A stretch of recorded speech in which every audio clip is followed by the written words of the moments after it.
We've got a good starting point for kicking things off.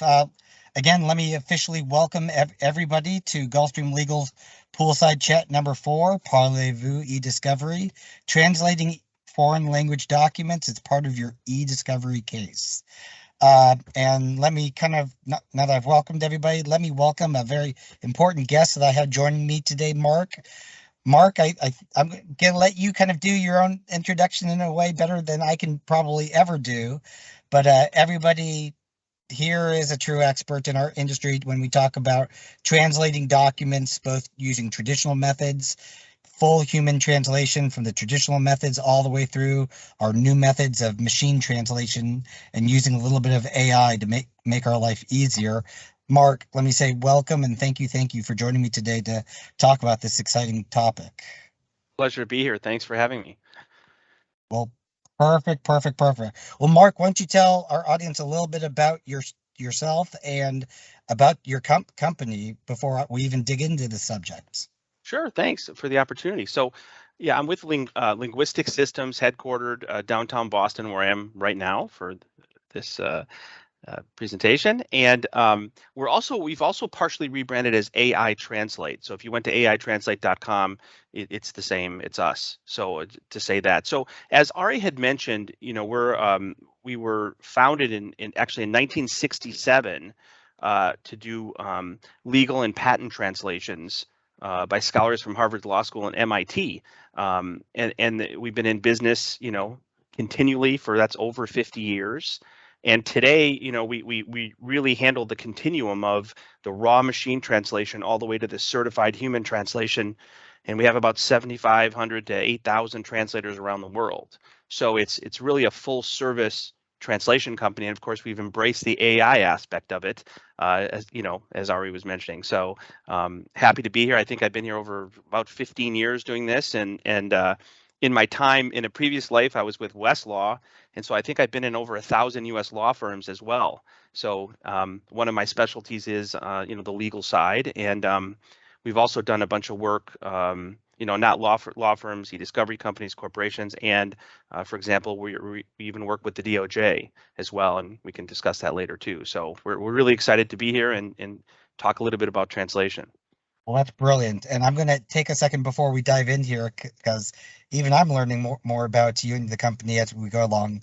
So let me ask if you can share what is the most interesting either project or document type that you've seen across this history, or what type of documents do you guys really talk about, in this long history of, starting with Harvard, I can only imagine the academic translation that happened back in the day.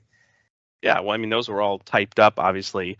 When we started getting those, you get boxes of stuff you had to translate. Now, everything's electronic, as you can imagine, and it really runs the scale too. Sometimes we'll get bankers, literally, OCRs of Arabic, and you can't even use it because it's really old and the OCR is no good, to really clean, emails, etc. So we see the full gamut of document types.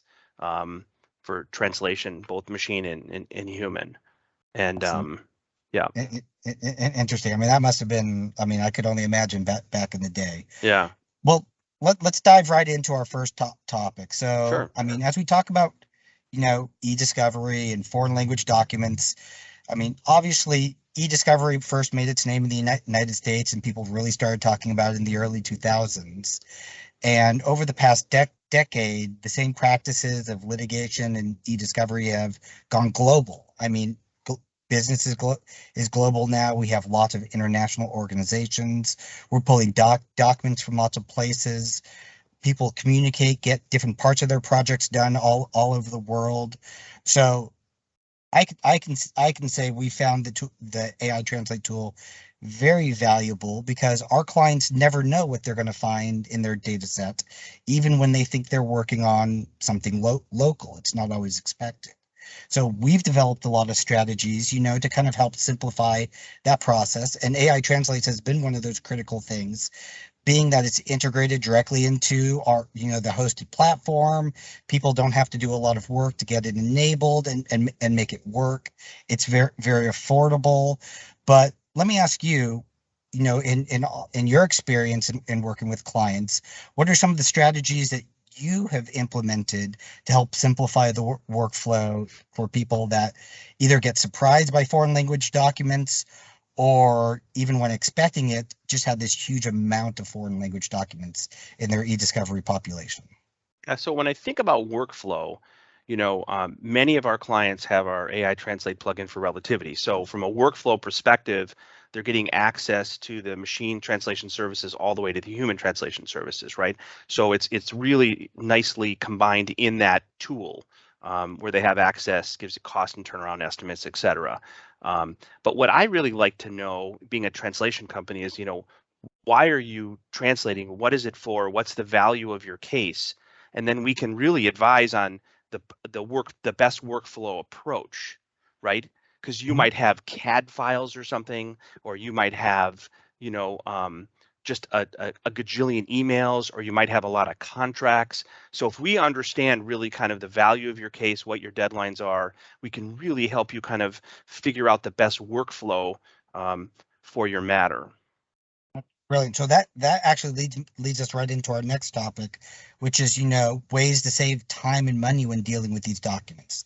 So if I'm hearing you right, in the exact same way we talk about, let us consult with you, let us talk with you, bring us in as early as you possibly can so we can give you additional options and be as involved or not involved in the case as you need. It sounds like, I mean, let me ask you that question. What are your big ways to help people save time and money when working with foreign language documents that, Yeah. again, either were expected or unexpected? Yeah, so I mean, we could even talk about a use case, but we want to help you comply as fast and cheaply as possible, right? That's kind of the guiding principle. But the most important thing is to comply, right, for what you're trying to do. So, you know, we're seeing a ton of requests for machine translation, right? Everyone wants to use machine translation. They have it it's, you could do 10,000 files a day, whatever you need. But, the question is, what are you going to use it for? And so then, we want to talk about that. And then, do you want to use your machine translation for a deposition? I don't think you should. You can't present it to the court. So these are the kinds of things, but it's great for like giving you a quick gist of what the document says. That 30-page fantasy football letter doesn't need to be human translated. You can push that aside for pennies and seconds of your time. So that's um, but in reference to cost savings too is, once you get, let's say, to the responsive phase of your matter, and these are the hot documents, and hey, I'm going to use these for the deposition. I'm going to I'm present these to court. We'll gather them together and we'll look for example, let's say you had 50 contracts. Well, we can analyze those and see that they're 95% the same. So you don't have to translate all 50 contracts. We can literally translate one and apply technology and still give you a certified human translation on all 50 of them. So tremendous savings to the client. We recently had a case where we had just tons of emails for human translation, and we found 60% repeat material. The client was over the moon in their savings. And so, but that's because we were able to analyze it. So kind of working together with, with groups like yours, Ari, and having meaningful conversations to the deadlines and the files, we can really save money. Interesting. So, so besides, those time saving things. So that use case that you talked about, and I love that you mentioned how best to use these things, because for us, understanding the meaning behind a foreign language document is so critical. Yes. So what can you tell us? And I know you and I have chatted several times about this, what is a great scenario when it's good for somebody to use machine translation versus, the various forms of offerings that you have all, up to human translation. I know we were just talking about human translation just before this call on a project. So what can you tell our people so that they really understand the difference between, hey, my scenario machine translation is a great place to start versus I need somebody to physically translate this for me. And how do they know, how do I get meaning out of this document? Will they still get that meaning from a machine translated version? Will they get any of those, personal innuendos or even slang? Yeah, so we're seeing more and more people using machine translation, and sometimes they don't human, sometimes they do. So what we typically do is we say to them, if there's a lot of work to be done on the machine translation point of view, is we put a bilingual glossary in on the back end. So think about it, it's an automotive matter. It's German as an example. You have all the German key terms on one side and the English corresponding terms on the other side, all the product names, acronyms, custodians. So when it spits out the machine translation, it's got the important stuff correct. So then the person who's looking at it, can gain higher meaning from what that is. And so I think that the machine translation is great for giving you a gist, kind of seeing what's there. But anything that you think is highly responsive, or you're going to use for court or a deposition as an example, should be human translated or machine translated with a human edit to improve, to make sure that that document has been looked at. Because could you imagine looking at a beautiful machine translation, taking it to a deposition, and it said, clearly in the French, it said Ari did not steal this. And in the English, it left out the word not. So then the lawyer at the deposition goes and says, it clearly says in my translation, you did steal this, when it clearly says you didn't. So the machine translation, though, would be great to tell you, wow, this is about Ari, this is about him stealing. Now we upgrade to a human-related translation to make sure we got that right. But it's a fantastic tool to give you a gist of what the document says and just weed out all the stuff that's not important. It's incredibly cheap. Interesting. So, And fast. let's take this one step further. So, Sure. we understand the machine translation, we understand the human translation. Yes. How often are you seeing somebody needing that human translation with an actual certificate? You actually have to certify for the court that this is a perfectly worded format translation. Is that common for you? Yeah. Actually, we certify literally every day of the week. For court. Now, if it's an immigration document, for example, they all have to be certified or notarized. What we typically see is at the end of the funnel, right? The final few responsive documents, many people are actually getting them certified if they're going to rely on them, whether it be for the deposition or the court, whether they even need it or not, because they kind of want just to have that official translation. But it's only at the very end of the funnel, so to speak. So for example, if you're doing matters for the DOJ, they don't even require a certified translation. People say, well, I'll certify it for the DOJ. And my answer is always, you could check with them, but they don't require it. They just want the human translation, for example. So that's the kind of thing where we always talk about it. We always offer it. But we literally do that every day, but at the very end of the funnel. Well, brilliant. Well, we've talked about a couple of these wonderful strategies for the team.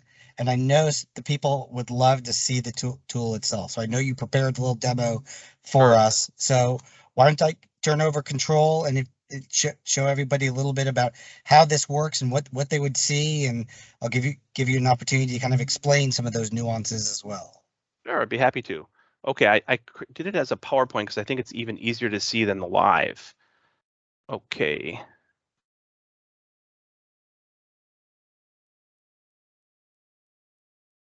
Okay, can you see that okay, Ari? Great. Okay. Perfect. Okay, so you see the 6 levels. I just start with that because I just want to show people what the tool actually offers you, and I'll be very quick on this. So the raw machine translation, I'm incredibly conservative when I talk about its accuracy because I don't know if it's been OCR'd. I don't know the quality of it. The number 2 is enhanced. That's where we add that glossary that we talked about, if you remember. So that improves the output. And then the light and the full post edit are where a human translator clean up the machine translation. So what they're literally doing is they're working on the nouns and in certain parts of the structure of the sentence to really improve your comprehension. And both 3 and 4 are less expensive than a human translation, but they can't be certified for court. The grammar could be a touch off or something, but the comprehension and the meaning will be incredibly high. So even the government can accept this for a human translation as well in certain matters. You just disclose what you're doing, and then you can save a ton of money as well. And then you get to number 5 and 6. That's just a full human translation. They're not using the machine, and that number 5 can be certified for court. And number 6 is where you take a human translator and then a second translator to edit the work of the first translator, and that can also, of course, be certified for court. And that's kind of a highest practice when publishing. But most of my clients use number 5 when they do a certification. Interesting. So real quickly before you go on. Sure. So with each of these options, and I know it depends upon the amount of text and the length of the document. Yes. What would you say is, if you had to take an average, let's say email, what's the average turnaround time that somebody could expect for using some of these services?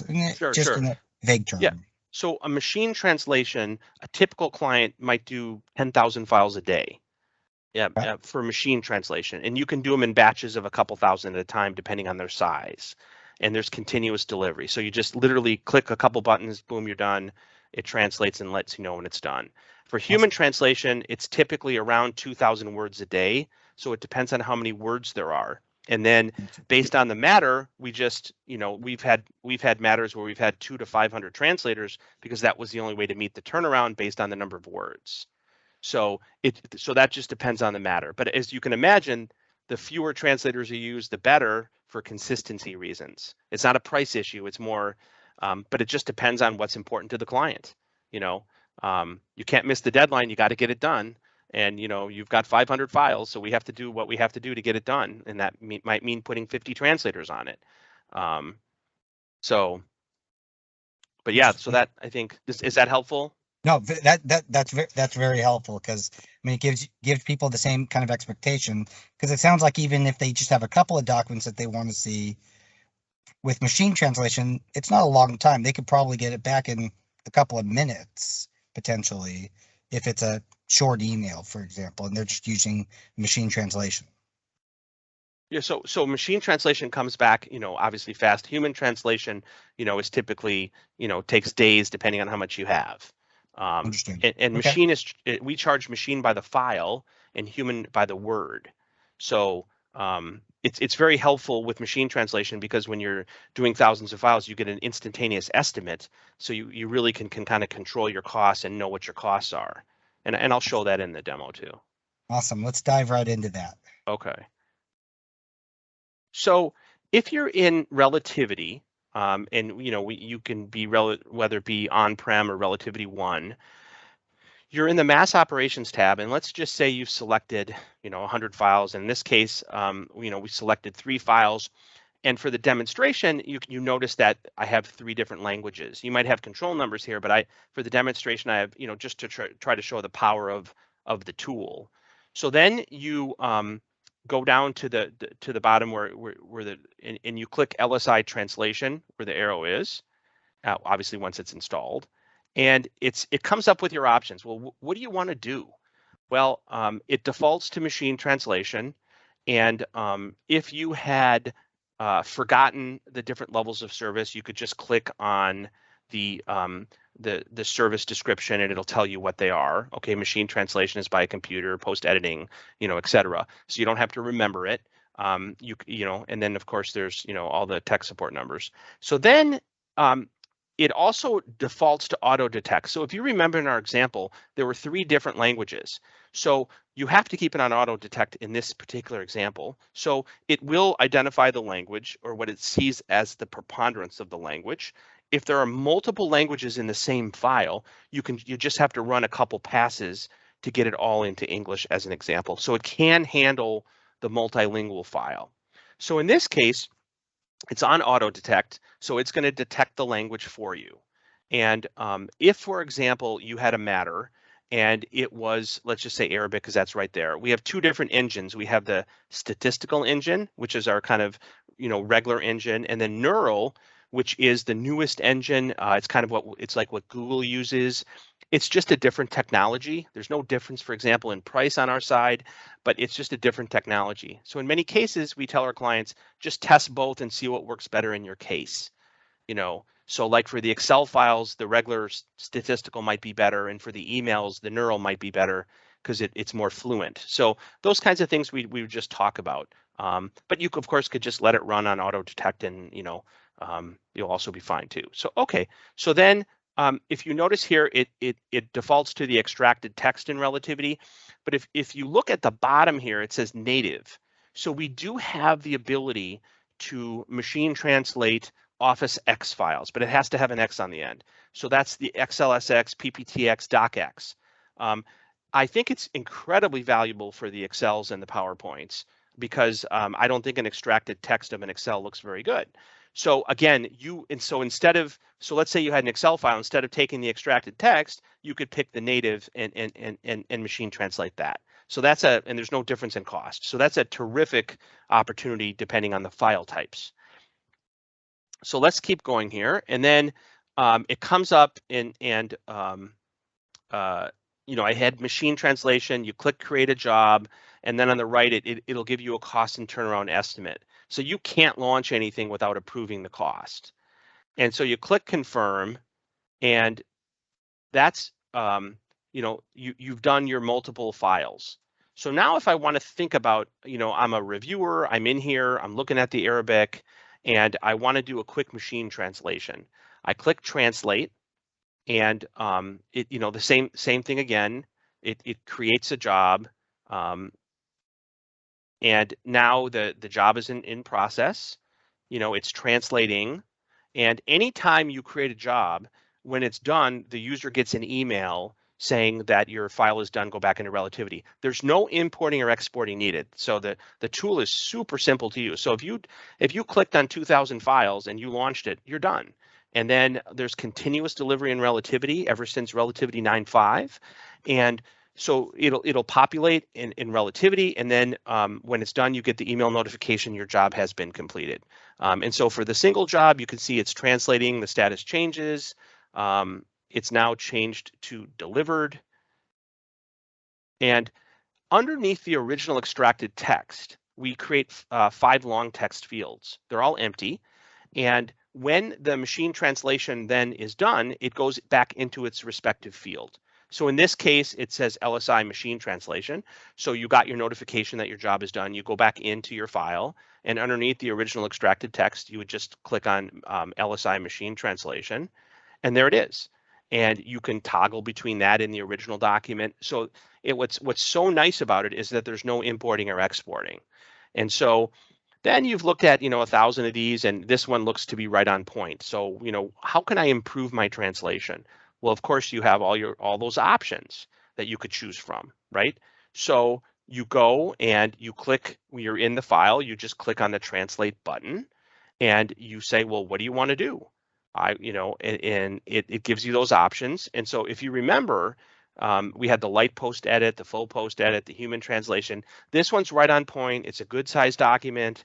I want to make sure that this is only translated in the United States. So I put a little note on it, and I click create a job, and it comes up with a live estimate. Okay, this will be ready in 4 days and cost $1,400. Do you want to approve it? And let's say you approve it. Now you're done. Then 4 days later, you get a notification back that your job is done. And you go back in underneath the original extracted text to the human translation drop down, and there's your human translation file. So that's really how the tool works, kind of giving you a very brief demo, whether you order thousands of files or you order one. And of course, we can, collaborate together when human might be coming, maybe to group the files together if you want. So you could, at the end of the day, maybe you order all the human translations, so you group them together, or you could do one by one, however you want it. But we might discuss kind of a strategy to come up with the best cost estimates for the client. Awesome. Well, Mark, I have to tell you, I mean, this seems like a very simple process. And again, I know our clients have found it very useful, just like you mentioned, because it's integrated right there into the review platform. When they come across these documents, they can grant permission for people they want to have access to this. They can give it to everybody. They can give it to one person. They can just give it to the project management team to allow them to control the process. I have to tell you, there's few things that are as easy as your team has really made this. That's great So, to hear it. Um, well, I know we're running short on time. For anybody that's out there, if you have a question, please feel free to type it into the chat, and I'll give everybody a second to type if anybody happens to have any questions. But let me also say, Mark, thank you so much also for joining me. Well, I've got you for a second. I mean, believe it or not, especially so being based out of Houston, we see a ton, obviously, of Spanish documents. We see a ton of a variety of different Asian based languages, Chinese, Japanese. We've seen a lot of Vietnamese and Thai. And so having this easy ability to do things very quickly has turned into an advantage, not just for us, but for our clients, and having it be so simple. And the other thing I kind of wanted to, well, I see if anybody's got any questions, wanted to bring up as well is the security aspect of this. I mean, we talk in legal all the time about security being very important because I hear all the time people saying, well, hey, why don't I just go use Google Translate? And I know you and I have talked about Yeah, that. And it actually, if you're using, I did a webinar with David Horrigan from Relativity. He's the Discovery Council, and one of the conclusions at it was they found lots of people that use Google Translate where the client confidential information showed up on Google, and what they said was that it broke the ABA rule 1.6c on confidentiality. So a lot of firms are saying, look, you can't do this because you can't risk the client information, whereas ours is locked down. So that's not going to happen. It's not going to a third party. It's our engine. So it's a terrific point, and people are becoming more aware of that. so yet another example why it's important when people are thinking about this process is the control of those documents. We hear about breaches all the time. We hear about release of, either privilege, proprietary, confidential information. So knowing that all of this is secure, I know I sleep better at night, not just on my behalf, but on my client's behalf. So, I mean, I love to talk about those aspects as well. Good stuff. Well, if anybody does have any questions or if you think about anything, I know we're at the end of our time. Please feel free to email our team and let us know, and we will be glad to follow up with you. Mark, I want to say thank you again for joining me. Education and helping to teach people about things that they may not be familiar with or they've had challenges with in the past is an important thing that's near and dear to my heart. So thank you for helping me to share this your wealth of information and how we could really make people's life easier by use of just some simple tricks of the trade, and these things are readily available. So thank you so much for joining me for this. Thank you. It's always a pleasure working with the terrific team at Gulfstream. So thank you. Well, Really appreciate it. pleasure. And just before we go, I'm going to give my 2-second plug. Anybody who wishes to join me for next month, the third Thursday of the month, next month we are going to have a special team member, and it's going to be a surprise, join us, and we're going to be talking about how to stay current using technology with all the new eDiscovery cases and changes of case law that happen every single day, and the challenges we face keeping up with that, and how we do it on a regular basis. But again, thank you from the Gulfstream team and from myself, Ari Mandel. Mark, thank you again for joining me, and thank you for the AI Translate team and linguistics for helping us on a regular basis. I'll So see you much. everybody again next Okay. month. Bye. Bye-bye.